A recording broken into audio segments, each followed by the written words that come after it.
Are supplements actually bad for you? Well, if you do a search on the internet, you'll find a lot of sites that'll tell you that yes, indeed, all nutritional supplements are actually bad for you. They'll cite studies that show people having worse outcomes from taking multivitamins or single nutrients than people who are just taking a placebo.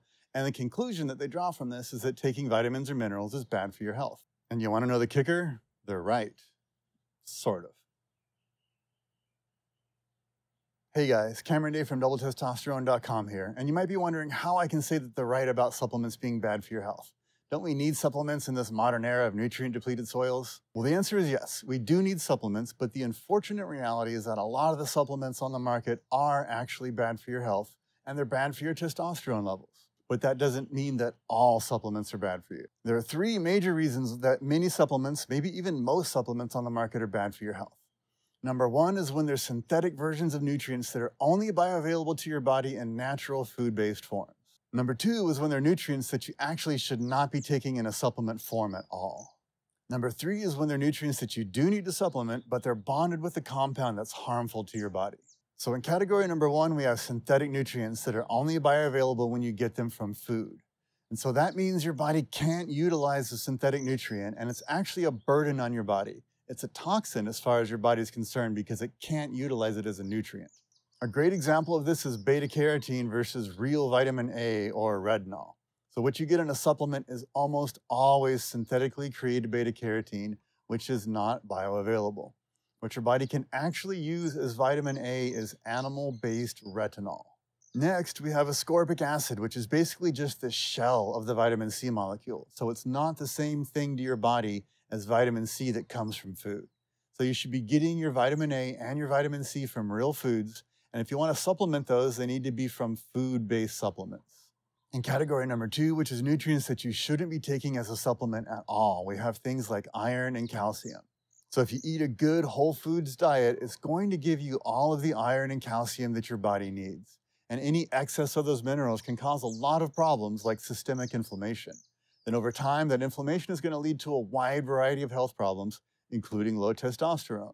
In category number three, which is nutrients that you do need to supplement, but they're bonded with something harmful, we have anything that is bonded to citrate. So that's things like magnesium citrate or potassium citrate. And if you look at the vitamin labels out there, you'll see that a lot of things on the market are bonded to citrate. Also, citric acid and ascorbic acid are in the same category as citrate. They all disrupt the body's ability to create a compound called ceruloplasmin, which is one of the most important glycoproteins in the body. Ceruloplasmin manages your copper and iron balance, and it's crucial to your ATP production. Along with that, it manages at least a couple of dozen other vitally important cellular processes. So when you take supplements that are bound to citrates, they can throw your copper and iron ratios out of balance, and they can inhibit your ATP production in your cells, which is a pretty big deal. In the long run, that's going to lead to health problems and lower testosterone levels.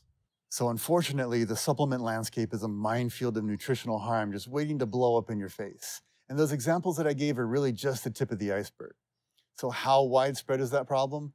Well, if you look at supplement labels, you'll see that pretty much every multivitamin on the market has all of the substances that I just talked about.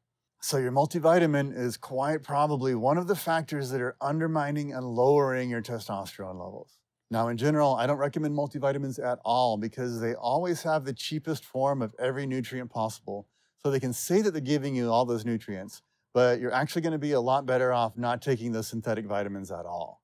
So what do you do about it? Well, the first thing is to just stop taking all of your supplements for at least 1, maybe even 2 weeks. And then when you do start taking them again, you want to reintroduce them one at a time and wait another 7 days before you reintroduce the next supplement. If you notice anything unusual or any undesired effects when you reintroduce one of those supplements, then you should stop taking it altogether. Also, check the labels and make sure that you're not taking anything that I just talked about. And check for harmful additives like stearates or titanium dioxide. These are things that are added to supplement powders to help them flow better into the capsules. And you definitely want to avoid those. So it's worth the cost to use the highest quality supplements that you can. Don't take the cheap stuff. And be sure to avoid supplements that have any of the ingredients or the fillers that I mentioned in this video. Now, the next thing is to make sure that you're eating a whole food diet with no processed food in it.